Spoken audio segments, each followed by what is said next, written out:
السلام علیکم ورحمۃ اللہ وبرکاتہ۔ امید کرتے ہیں آپ سب خیریت سے ہوں گے۔ آج کی کہانی صرف ماضی کا ایک واقعہ نہیں، یہ اس آزمائش کی داستان ہے جو آزادی کے بعد شروع ہوتی ہے، جب زنجیریں ٹوٹتی ہیں مگر دلوں کی کمزوریاں باقی رہتی ہیں۔ یہ کہانی ہے اس قوم کی جسے نجات ملی، راستہ دکھایا گیا، مگر منزل سے پہلے صبر آزمایا گیا۔ یہ سبق ہے طاقت، غرور اور ذمہ داری کا۔ یہ پیغام ہے کہ معجزے راستہ دکھاتے ہیں مگر چلنا انسان کو خود پڑتا ہے۔ آئیے سنتے ہیں ایک ایسی داستان جو بنی اسرائیل کی بھی ہے اور ہم سب کی بھی۔ سمندر کی موجیں خاموش ہو چکی تھیں، مگر بنی اسرائیل کے دلوں میں طوفان ابھی باقی تھا۔ وہ غلامی سے تو آزاد ہو گئے تھے، مگر غلامی کے اثرات ان کی سوچ اور روح میں گہرے پیوست تھے۔ آنکھوں کے سامنے فرعون کی لاش، ڈوبا ہوا لشکر اور بکھرا ہوا غرور ایک عظیم نشانی تھا، مگر انسان کا دل عجیب ہے، وہ معجزہ دیکھ کر بھی بھولنے لگتا ہے۔ بنی اسرائیل نے پہلی بار آزادی کی ہوا میں سانس لی۔ کچھ کے چہروں پر شکر تھا، کچھ کے دلوں میں خوف، اور کچھ ایسے بھی تھے جن کے اندر پرانے مصر کی یادیں زندہ تھیں۔ وہ سونے کے بت، وہ ظاہری شان، وہ آنکھوں کو کھیرا کر دینے والی عبادتیں، ان کے دل ابھی پوری طرح توحید سے مانوس نہیں ہوئے تھے۔ اسی قافلے میں ایک شخص خاموشی سے چل رہا تھا۔ اس کا نام سامری تھا۔ وہ باقی لوگوں کی طرح عام نہیں تھا۔ اس کی آنکھیں تیز تھیں، اس کی سوچ گہری، اور اس کے دل میں ایک الگ ہی آگ جل رہی تھی۔ وہ موسیٰ علیہ السلام کا ظاہری پیروکار تھا، مگر اس کے اندر ایک چھپا ہوا فتنہ پل رہا تھا۔ وہ آزادی کو ایمان نہیں بلکہ طاقت سمجھ رہا تھا، اور طاقت کو وہ اپنے ہاتھ میں لینا چاہتا تھا۔ جب بنی اسرائیل ایک ایسی قوم کے پاس سے گزرے جو بتوں کی پوجا کر رہی تھی تو کچھ لوگ بے چین ہو گئے۔ انہوں نے کہا کہ ہمیں بھی ایسا معبود بنا دو جیسا ان کا ہے۔ موسیٰ علیہ السلام نے سختی سے منع کیا، مگر یہ خواہش دلوں میں کہیں نہ کہیں زندہ رہی۔ سامری نے یہ بات سن لی تھی۔ اس نے لوگوں کی آنکھوں میں وہ چمک دیکھی تھی جو سچے ایمان کی نہیں بلکہ ظاہری کشش کی ہوتی ہے۔ کچھ دن بعد موسیٰ علیہ السلام کو اللہ کا حکم ملا کہ وہ کوہ طور پر 40 راتوں کے لیے جائیں۔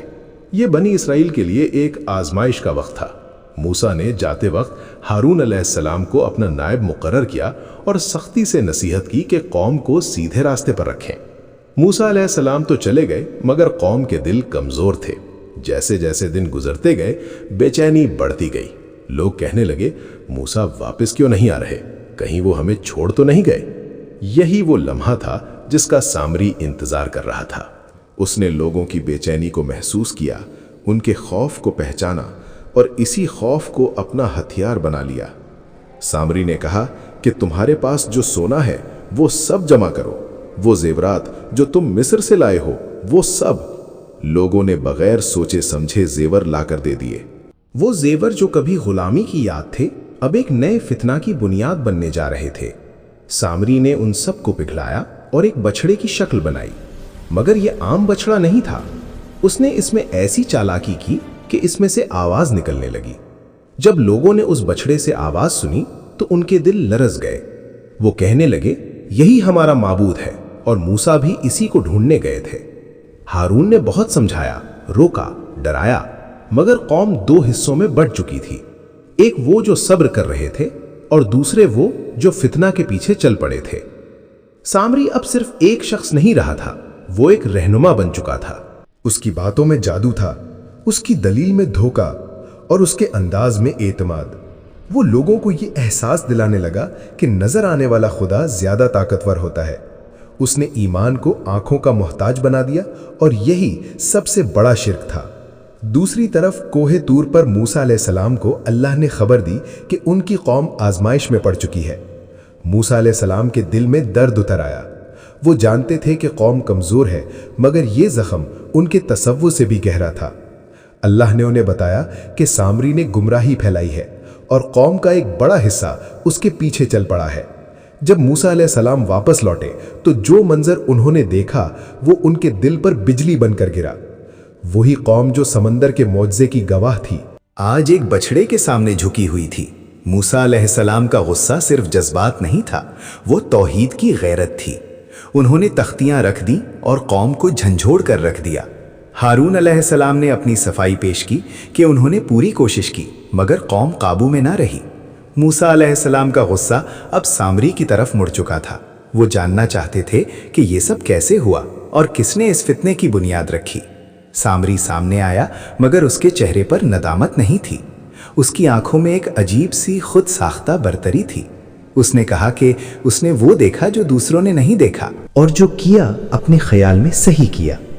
یہیں سے وہ مرحلہ شروع ہوتا ہے جہاں صرف ایک شخص کی سزا نہیں بلکہ پوری قوم کے لیے ایک سخت سبق لکھا جا رہا تھا۔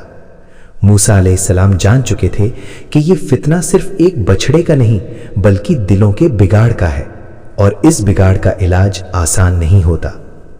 کہانی یہاں ایک نازک موڑ پر آ کر رکتی ہے جہاں فیصلہ ہونا باقی ہے، سزا کا اعلان ہونا ہے اور حق و باطل کی لکیر پوری طرح کھینچی جانی ہے۔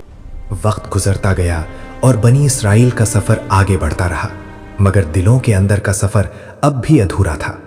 آزادی کے بعد انسان جس چیز سے سب سے زیادہ آزماتا ہے وہ ذمہ داری ہوتی ہے۔ غلامی میں حکم ماننا مجبوری ہوتا ہے مگر آزادی میں حکم ماننا ایمان مانگتا ہے۔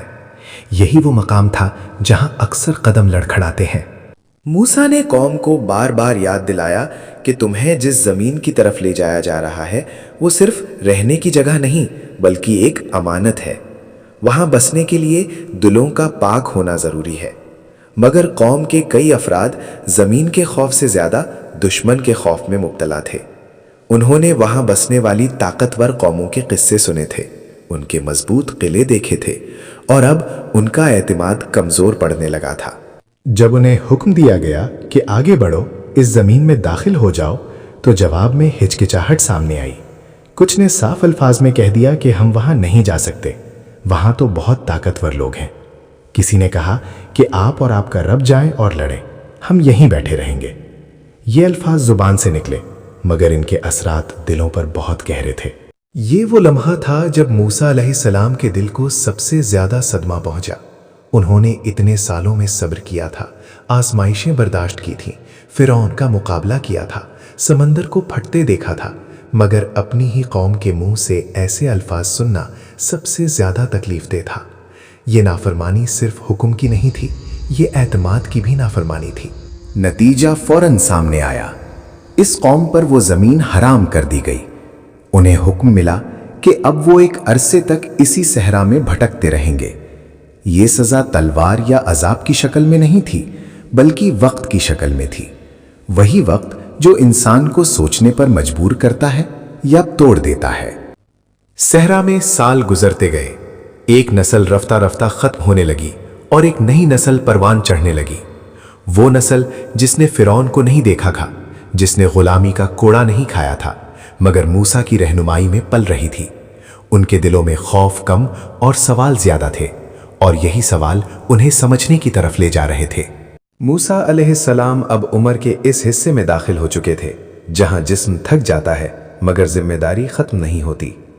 وہ جانتے تھے کہ ان کا مشن صرف قوم کو نکالنا نہیں تھا بلکہ انہیں راستہ دکھانا تھا، اور بعض راستے ایسے ہوتے ہیں جہاں رہنما خود منزل تک نہیں پہنچتا مگر نشان چھوڑ جاتا ہے۔ انہوں نے قوم کو وصیتیں کی، عدل کی، صبر کی، شکر کی۔ انہوں نے بتایا کہ طاقت ملنے کے بعد سب سے بڑا امتحان غرور ہوتا ہے، اور غرور وہی بیماری ہے جس نے فرعون کو ڈبو دیا تھا۔ اگر تم نے بھی وہی راستہ اپنایا تو انجام مختلف نہیں ہوگا۔ وقت آیا جب موسیٰ نے محسوس کیا کہ ان کا سفر اپنے اختتام کے قریب ہے۔ انہوں نے قوم کو جمع کیا، ان کی طرف دیکھا، وہی قوم جو کبھی کمزور تھی، کبھی ناشکر، کبھی ڈری ہوئی، مگر اب پہلے سے زیادہ سمجھدار تھی۔ انہوں نے کہا کہ اصل کامیابی زمین پر قبضہ نہیں بلکہ دلوں پر قابو ہے۔